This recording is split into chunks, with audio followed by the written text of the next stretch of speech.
Hello students, today we are going to study Biot-Savart's law, and by using the Biot-Savart law we can find out the magnetic field due to finite straight current carrying wire. So let us start the today's topic, Biot-Savart's law. First we have considered a current carrying arbitrary shaped wire.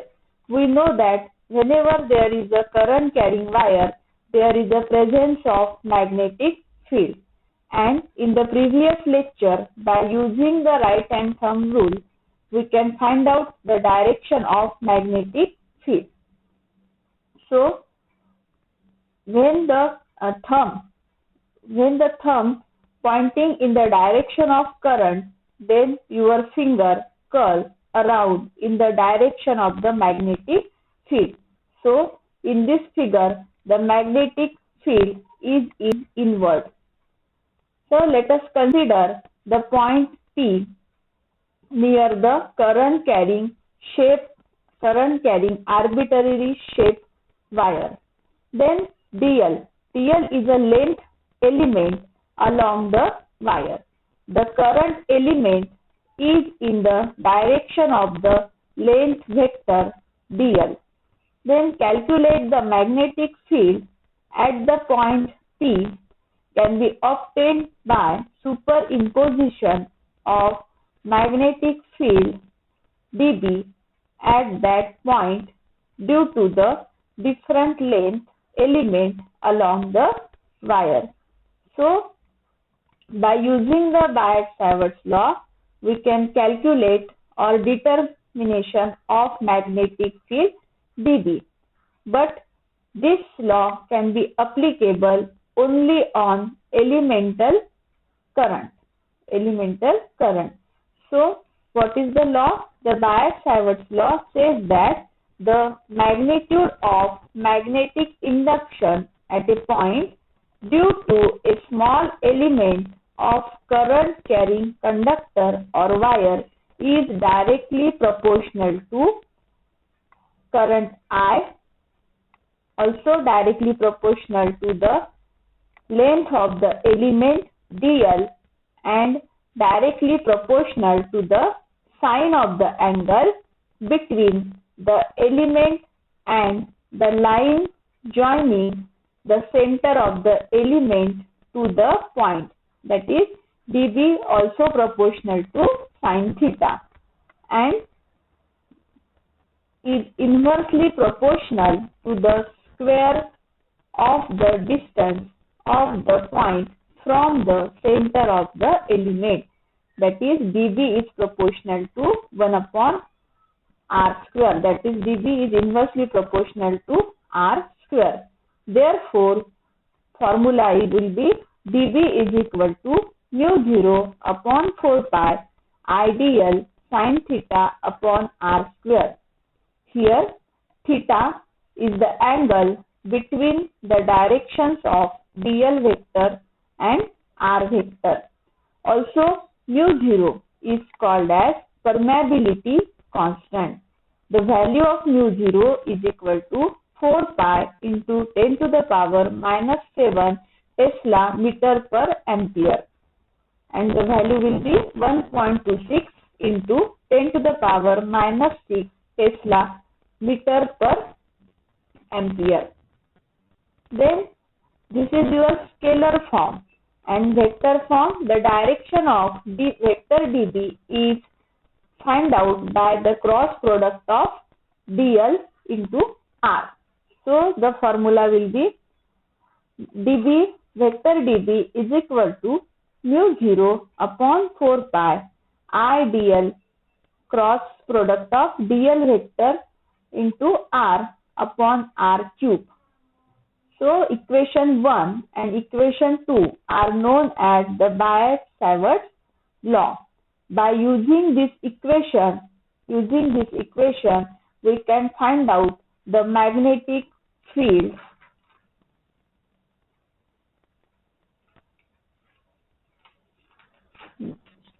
using the Biot-Savart law. We can calculate the magnetic field produced by various distribution of current, that is in elemental current. First, current in a straight long wire. So consider in this figure, we have to consider a long wire of length L. This is an infinite long wire, length L. Calculate the magnetic field B at a point P, which is perpendicular distance R from the wire. Perpendicular distance R from the wire. Let us consider a current length element dl. This is the current length element dl. That is, dl is situated at a distance r. dl is situated at a distance r from the point P. From the point P.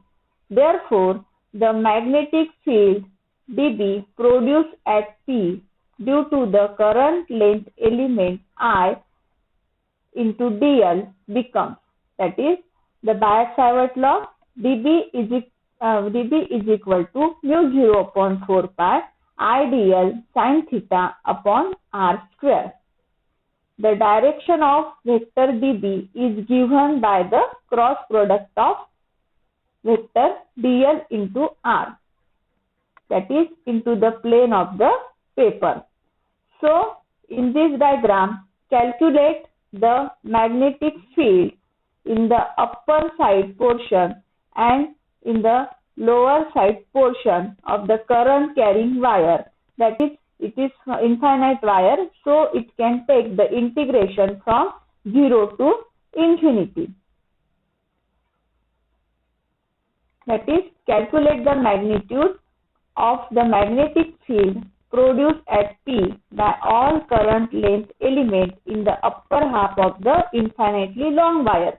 That is the integrating equation 1 from 0 to infinity.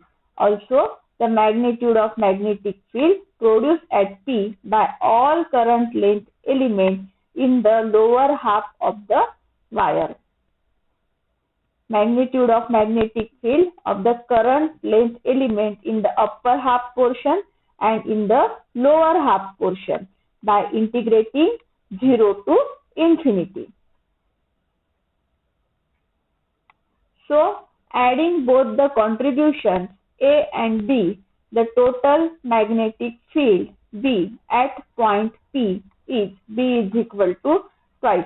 Twice means upper half portion and the lower half portion, integrating 0 to infinity d into dB. dB. That is equal to, we know the formula of dB. dB is equal to mu 0 4 pi integrating 0 to infinity I sin theta upon r square.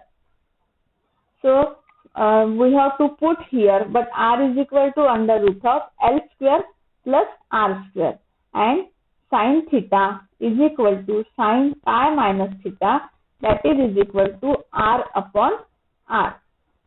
What is the value of small r? Small r is equal to under root of L square plus r square.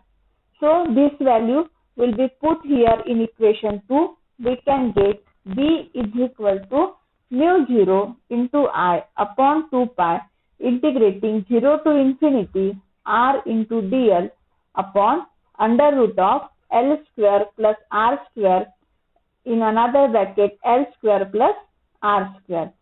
So, these are the constant quantity mu 0 into I upon 2 pi. This is r also will be r will be here.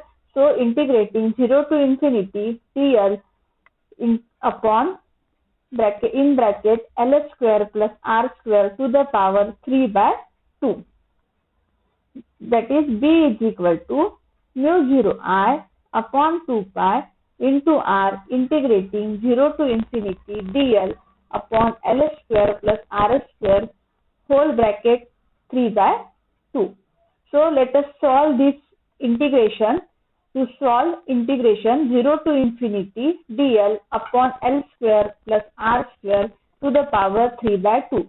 Here we use this diagram. substitute L is equal to R tan theta. Therefore, differentiating dl is equal to R sec square theta into d theta. Let us L is equal to 0, tan theta is equal to 0, therefore theta is equal to 0. And then L is equal to infinity, tan theta is equal to infinity, and theta is equal to pi by 2. Now we have considered the infinitely long wire in the upper half portion and lower half portion, and it is from 0 to infinity. Therefore, whenever tan theta is equal to 0, theta is equal to 0, and then tan theta is equal to infinity, theta is equal to pi by 2. Therefore, put this integration from 0 to pi by 2 r sec square theta into d theta upon r cube tan square theta plus 1 whole bracket to the power 3 by 2. Then 1 by r square 0 to integrating 0 to pi by 2 cos square theta to the in whole bracket 3 by 2 sec square theta into d theta.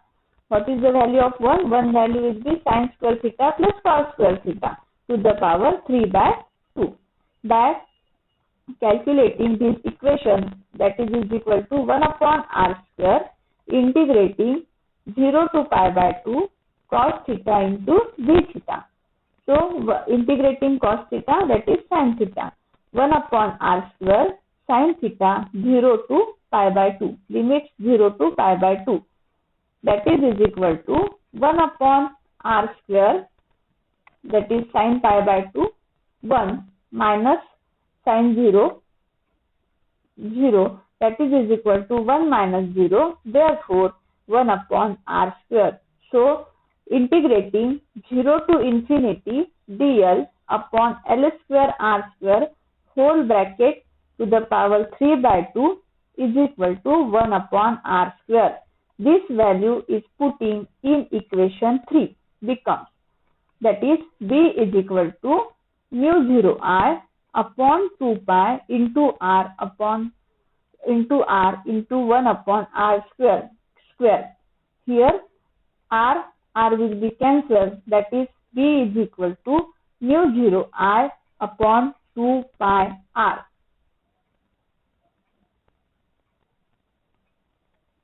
So equation 4 gives the magnetic field at a point P at a perpendicular distance r from the infinitely straight wire.